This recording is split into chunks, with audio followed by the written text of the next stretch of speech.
Olá, estudantes da segunda série do ensino médio. Saudações geográficas, eu sou o professor André e nós vamos explicar então, ao longo desse vídeo, sobre as teorias demográficas, né? As principais delas e o que isso tem a ver com o nosso dia a dia, né? Como que influencia então, também nas políticas públicas governamentais. Vamos ver então? Vamos lá.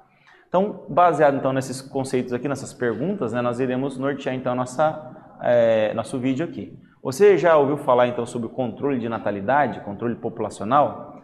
E já ouviu falar na política de filho único da China? Nós iremos trabalhar isso daí. E o que fundamenta então essas teorias, né? Qual é o fundamento disso? Vamos ver? Você vai ver que são teorias. Essa aqui é a primeira delas, a teoria malthusiana, elaborada então por Thomas Malthus, lá em 1798, baseado nessa obra aí, ó, Ensaio sobre a população. Então ele propunha o seguinte, que a população mundial, ela a cada 50 anos, né, a cada década aí, crescia muito em progressão geométrica, enquanto a produção de alimentos crescia então em progressão aritmética, que é, conforme você vê no slide aí, olha lá, 1, 2, 3, 4, 5. Já a geométrica é dobrando a cada vez que passa o número, ó, 1, 2, 4, 8 e assim vai. Então, em dado momento, ia faltar alimentos na história da humanidade, então, né, no futuro da humanidade, melhor dizendo. Então, ele propunha, por exemplo, a seguinte situação aqui, ó, que deveria, então, somente quem poderia ter mais filhos serão aqueles que tinham terras cultiváveis, né, para gerar um controle populacional. Então, ele propôs, então, um controle populacional, né, para os países, principalmente os subdesenvolvidos, ok?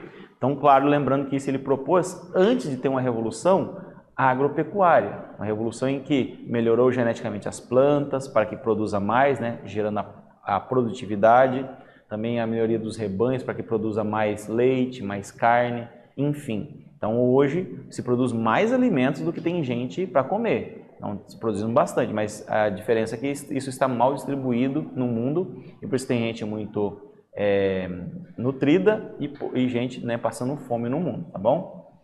Muito bem. Aí vem a próxima teoria, que é a neomalthusiana. Essa teoria, então, ela propunha o seguinte, que após a Segunda Guerra Mundial, voltou a disparar a população mundial, tendo uma explosão demográfica.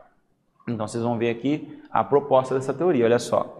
O elevado crescimento populacional era responsável pelo subdesenvolvimento dos países pobres. Então, se tinha muita gente nascendo, né?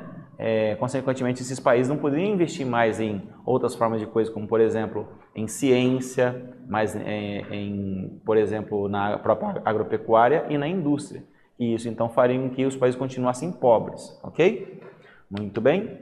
Aí já, dentro dessa teoria, então, olha só, a proposta é a seguinte, para os neomalthusianos, quanto maior o número de habitantes de um país, menor a renda per capita e a disponibilidade de capital a ser utilizada então pelos agentes econômicos. Então a ideia é fazer uma melhoria então na questão de crescimento populacional, gerando então coisas como essa aqui que eu vou apresentar para vocês, que é, por exemplo, tentativa de controle populacional, como a China fez, né, que é a política do filho único, fazendo que a maior parte das pessoas, né, fossem multadas se caso tivesse um segundo filho, a não ser pessoas que vivem no campo que precisariam ter mais de um filho, né? Ok? Então, os métodos contraceptivos aí foram mais popularizados. Muito bem. E aqui então a ecomalthusiana, que propõe o seguinte, que quando cresce muita população mundial, falta recursos naturais, né? Faltando recursos naturais, um dia vai ter problemas aí com falta de alimentos, matérias-primas e etc. Então essa proposta aí ainda está em vigor, né? Essa ideia, ok?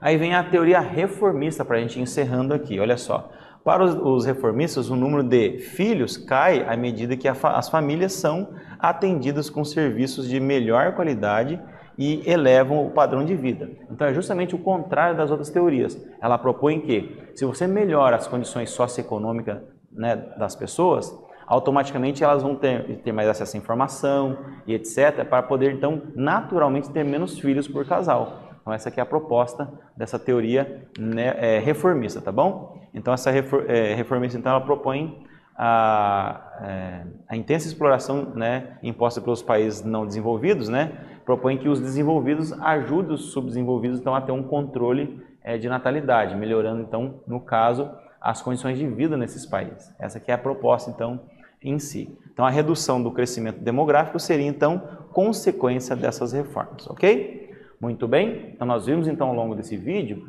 algumas das principais teorias demográficas. Espero que vocês tenham aí gostado. Até o nosso próximo encontro.